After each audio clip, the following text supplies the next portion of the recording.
Hello student, প্রত্যেককে welcome Ghosh computer একাডেমিতে। তোমরা দেখতে পাচ্ছ চলে এসেছি আরেকটি নতুন ক্লাস নিয়ে, যেখানে আমরা কি দেখে নেব নেটওয়ার্কিং চ্যাপ্টার থেকে এসএকিউগুলো। দেখো তোমার স্ক্রিনে এই হলো আমাদের চ্যানেলের প্লেলিস্ট। তোমরা প্রত্যেকে জানো ঘোষ কম্পিউটার একাডেমি প্লেলিস্টে তোমাদের ক্লাস 11 এবং 12-এর সমস্ত ভিডিওগুলো চ্যাপ্টার ওয়াইজ প্লেলিস্ট বানানো আছে। তাই যারা নতুন প্রত্যেকে অবশ্যই প্লেলিস্টটা অবশ্যই আগে ভিজিট করবে।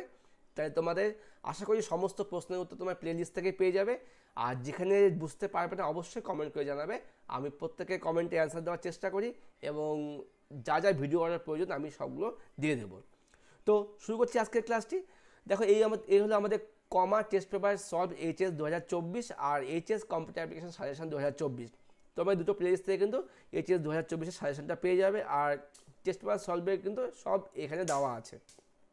তো আমাদের 4টা ভিডিও টেস্ট পেপার সলভে দেওয়া হয়ে গেছে। তো আমাদের লজিক গেট থেকে এমসিকিউ, এসিকিউ, বড় প্রশ্ন, আর নেটওয়ার্কিং থেকে আমরা শুধুমাত্র এমসিকিউ দিয়েছি। আজকে আমরা দেবো হচ্ছে এসিকিউ। দেখতে থাকো। তো প্রথমে আমরা দেখে নেবো এবিটিএ থেকে এসিকিউগুলো কী কী এসেছে।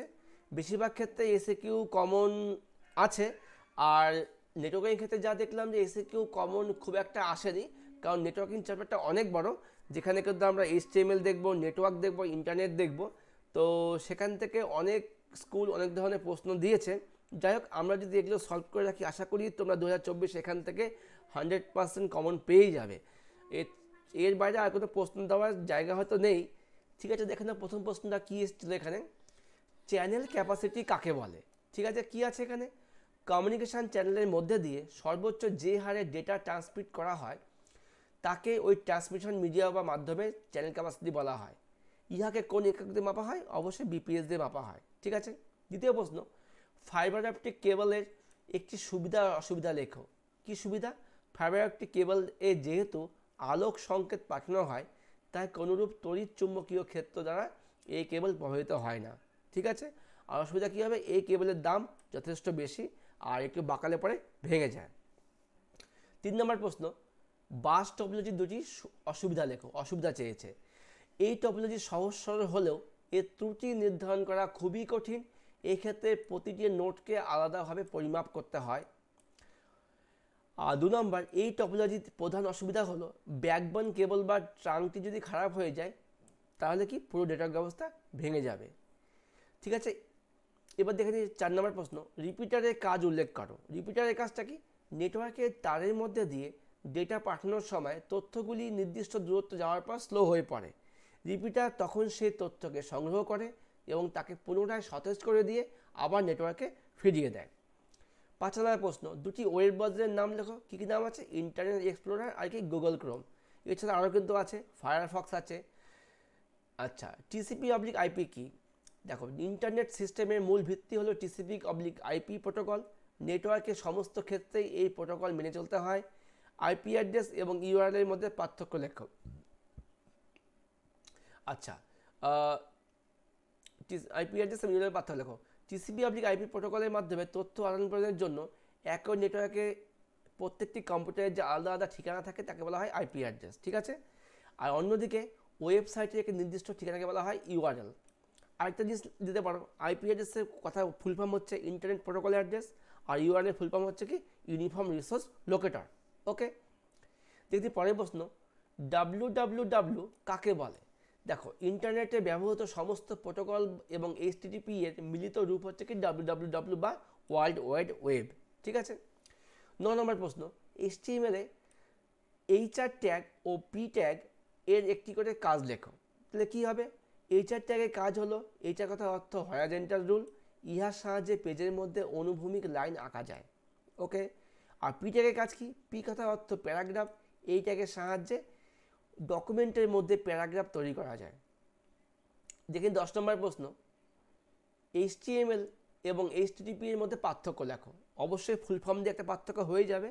হাইপারটেক্সট ট্রান্সফার প্রোটোকল, আর এটা কি হাইপারটেক্সট মার্কআপ ল্যাঙ্গুয়েজ। এইচটিএমএল কথার সাহায্যে ওয়েব পেজ তৈরি করা যায়। অন্যদিকে এইচটিটিপি 2 বা ততোধিক কম্পিউটারের মধ্যে হাইপারটেক্সট স্থানান্তরের জন্য ব্যবহার করা হয়। এই একটা পার্থক্য, একটা ফুল ফর্ম দিয়ে পার্থক্য দিয়ে দিতে পারো। ঠিক আছে। এইচটিএমএল এ সেল প্যাডিংয়ের কাজ কি? ভালো জিনিস, সেল প্যাডিং। কী হবে, এই অ্যাট্রিবিউটটির সাহায্যে টেবিলের সেলের ডেটা বা কন্টেন্ট থেকে বর্ডারের মধ্যবর্তী ফাঁকা অংশ বাড়াতে বা কমাতে সাহায্য করে। তার মানে একটা লেখা সেলের মধ্যে কোন জায়গায় থাকবে সেই লেখা থেকে বর্ডারের দূরত্বটা হচ্ছে কি সেল প্যাডিং, আর যদি সেলের মধ্যে গ্যাপ বলতো ওটা হচ্ছে সেল স্পেসিং। আচ্ছা, 12 নম্বর প্রশ্ন, HTML এ H2O কথাটি লেখার সিনট্যাক্স লেখো। মানে কী করে তুমি H2O লিখবে? খুব সোজা, বডি শুরু করবে, বডি শেষ করবে, আর H2 ওর H লিখবে, যে 2 নিচে আছে সাবস্ক্রিপ্ট দেওয়া হবে, SUB আর SUB শেষ করবে, তার মাঝখানে হবে 2 কিন্তু আমাদের নিচে চলে আসবে আর শেষে হবে O। বুঝতে পেরেছ? পরের প্রশ্ন, সম্পূর্ণ নাম লেখো SMTP, তাহলে কী হবে? Simple mail transfer protocol. সম্পূর্ণ নাম লেখো ICMP, কী হবে? Internet control message protocol. পার্থক্য লেখো TCP ও UDP, কী হবে?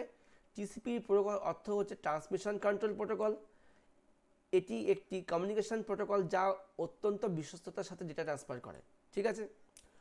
আবার অথবা ইউডিপি ফুল ফর্ম কি? ইউজার ডেটাগ্রাম প্রোটোকল, ডেটাগ্রাম প্রোটোকল যা ডেটাগ্রাম পুনঃপ্রেরণের সুবিধা প্রদান করে, ঠিক আছে?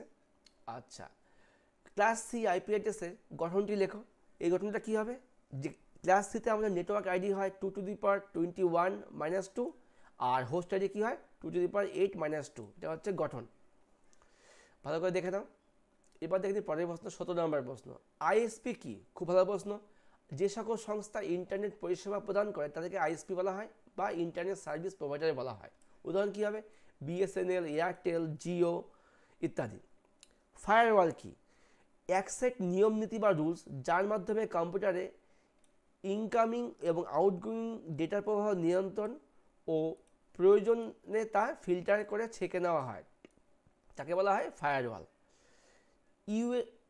ইউ ও ইউএল ট্যাগের পার্থক্য লেখো। ইউ ট্যাগের সাহায্যে কোনো লেখাকে আন্ডারলাইন করা হয়, আর ইউএল ট্যাগের সাথে কী করা হয়? HTML এ আনঅর্ডার লিস্ট তৈরি করা যায়, ঠিক আছে? ইউ ফর আন্ডারলাইন আর UL for unordered list. Micro ট্যাগের কাজ লেখো। কী হবে? মাইক্রো ট্যাগের সাহায্যে ব্রাউজারে কোনো টেক্সট, পিকচার, লাইন ইত্যাদি স্ক্রলিং অঞ্চল ইনসার্ট করা যায়, ঠিক আছে? পরের প্রশ্ন, 21 নম্বর, VAlign ট্যাগের কাজ লেখো। VAlign ট্যাগের সাহায্যে টেবিলের সেলের মধ্যে বিভিন্ন অ্যালাইনমেন্টে সাজানো যায়।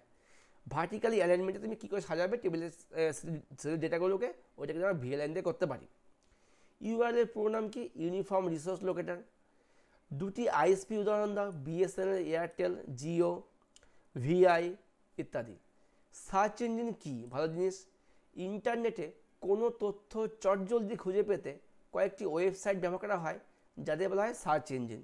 আমরা প্রত্যেকে কিন্তু সার্চ ইঞ্জিন ইউজ করি কিছু খুঁজে পেতে, যেমন গুগল হচ্ছে একটা search engine, Yahoo search engine, ask.com search engine, এসব একটা সার্চ ইঞ্জিন। আচ্ছা, দুটি টপ লেভেল ডোমেনের নাম লেখো। কি? .com, .gov, .int, এসব হচ্ছে কিন্তু টপ লেভেল ডোমেন, যেখানে কম মানে কি কমার্শিয়াল, গভ মানে গভর্নমেন্ট, ইন্ট মানে ইন্টারন্যাশনাল ইত্যাদি। ইন্টারনেট ও ইন্ট্রানেটের মধ্যে পার্থক্য, খুব ভালো প্রশ্ন, একটা ভালো করে দেখে নাও। ইন্টারনেট আর ইন্ট্রানেট। ইন্টারনেট ব্যবহৃত হয় বিভিন্ন নেটওয়ার্কে কম্পিউটারকে যুক্ত করতে, যেখানে অনেক ধরনের ইউজার থাকতে পারে এবং এটি হলো আনসেফ, ইন্টারনেট আনসেফ। আর ইন্টারনেট কোনটা? যেখানে ইন্টারনেট হলো প্রাইভেট নেটওয়ার্ক, এখানে ইউজার হলো লিমিটেড এবং এটি হলো সেফ নেটওয়ার্ক। মানে কোনো সংস্থা যখন নিজের প্রয়োজনে নেটওয়ার্কটা তৈরি করে ওটা হচ্ছে ইন্টারনেট, যেখানে অন্য কেউ প্রবেশ করতে পারবে না, শুধুমাত্র সেই সংস্থার লোকজন ছাড়া। বুঝতে পেরেছ? 27 নম্বর প্রশ্ন, মোডেম কি কাজ করে?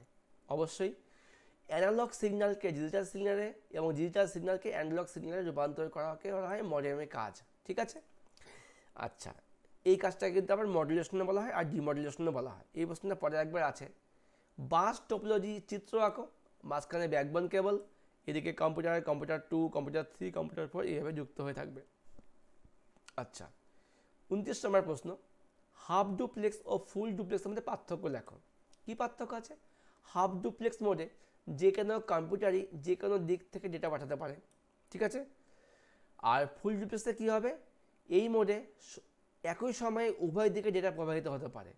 একটু ঠিক করে নাও, হাফ ডুপ্লেক্সে কী হবে? যে কোনো কম্পিউটারে যে কোনো দিক থেকে, হ্যাঁ, প্রথমে এ পাঠালো তারপরে ও পাঠালো, কিন্তু একসঙ্গে হবে না। আর ফুল ডুপ্লেক্সে কী হবে? একই সঙ্গে উভয় দিক থেকে ডেটা আসতে পারে, ঠিক আছে? শুধু তোমার এখানে অ্যাড করে দেবে যে একই সঙ্গে হয় না, ঠিক আছে? এটা একই সঙ্গে হয়, মানে একই সময়ে হয়।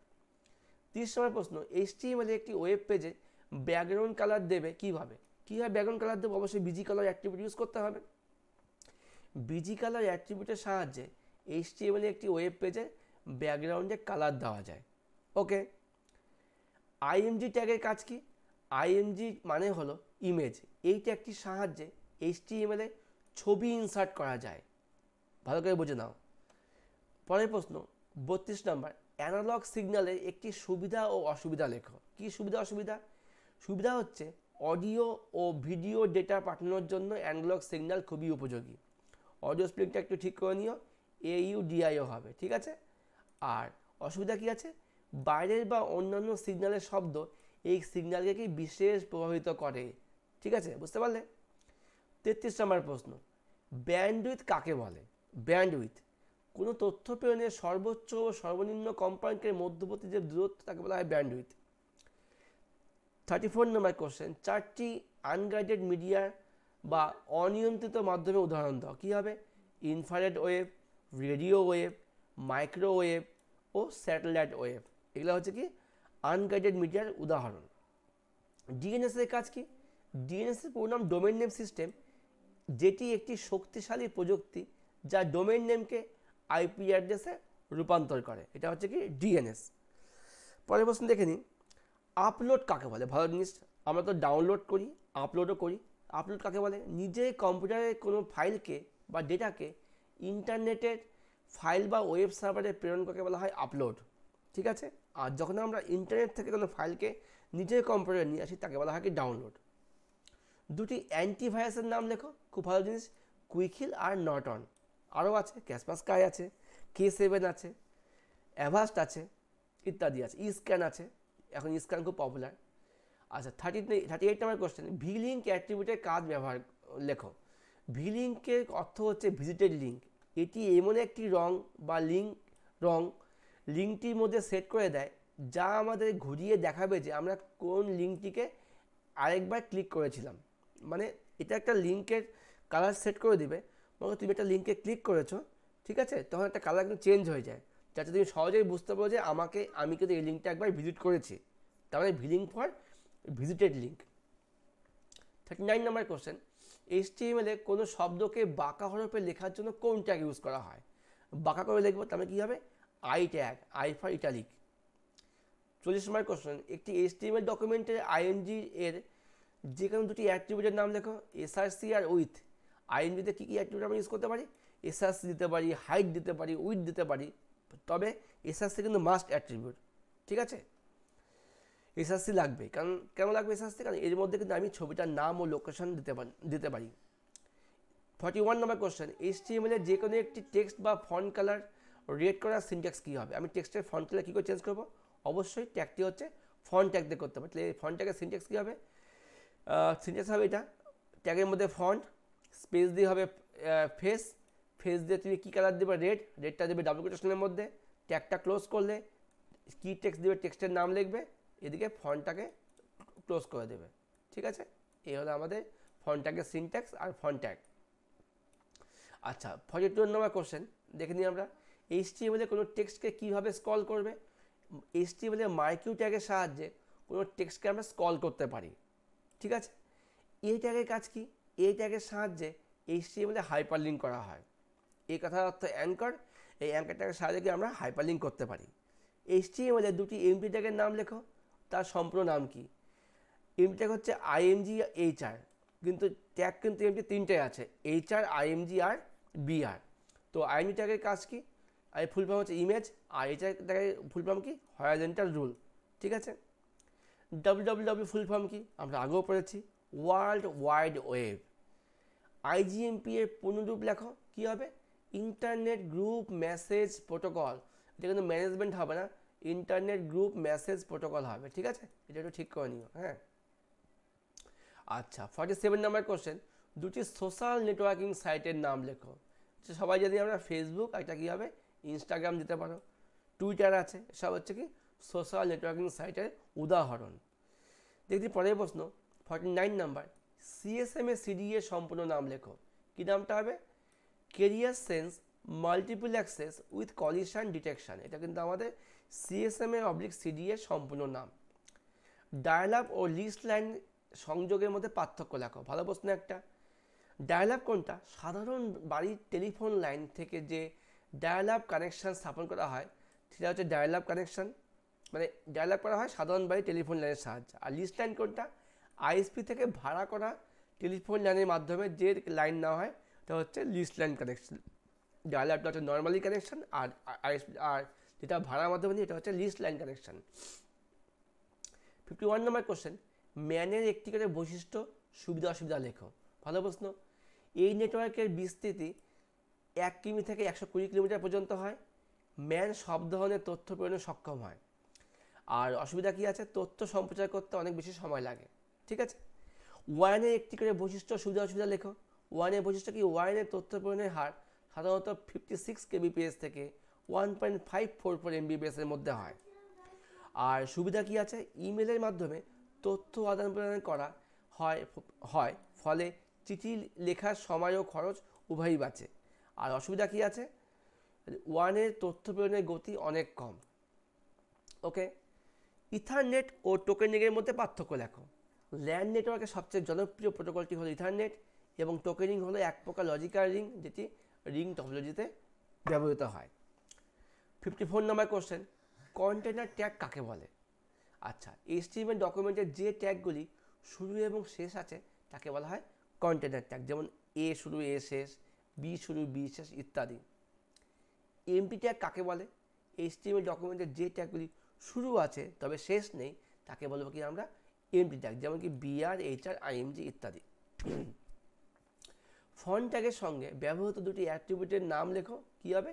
ফেস আর size. Font face, font size, font colour ইত্যাদি। কালারও কিন্তু একটা অ্যাট্রিবিউট। সেল স্পেসিং ও সেল প্যাডিংয়ের অ্যাট্রিবিউটের কাজ লেখো।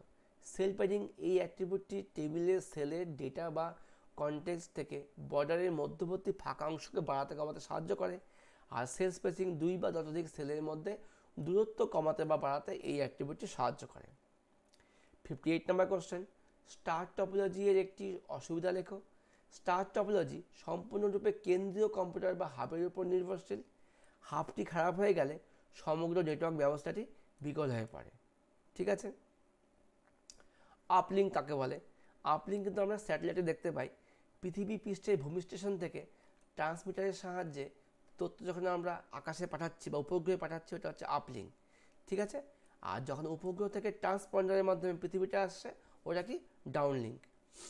TCP/IP সম্পূর্ণ নাম কি? ট্রান্সমিশন কন্ট্রোল প্রোটোকল এবং ইন্টারনেট প্রোটোকল। দেখি পরের প্রশ্ন, হাব এবং সুইচের মধ্যে পার্থক্য লেখো। হাবের মাধ্যমে নেটওয়ার্কে তথ্য পাঠালে সেই সব তথ্য সমস্ত কম্পিউটারে গৃহীত হয়, ফলে তথ্যে নিরাপত্তা থাকে না। অন্যদিকে সুইচের মাধ্যমে তথ্য পাঠানো হলে একমাত্র গ্রাহক কম্পিউটারই সেই তথ্য পায়, ফলে তথ্যের গোপনীয়তা বজায় থাকে। ভালো করে পড়ে নিও। 62 নম্বর কোশ্চেন, একটি ওয়েব পেজে ব্যাকগ্রাউন্ড কালার দেওয়ার সিনট্যাক্স লেখো। কী করে ব্যাকগ্রাউন্ড কালার দেবে দেখে নাও।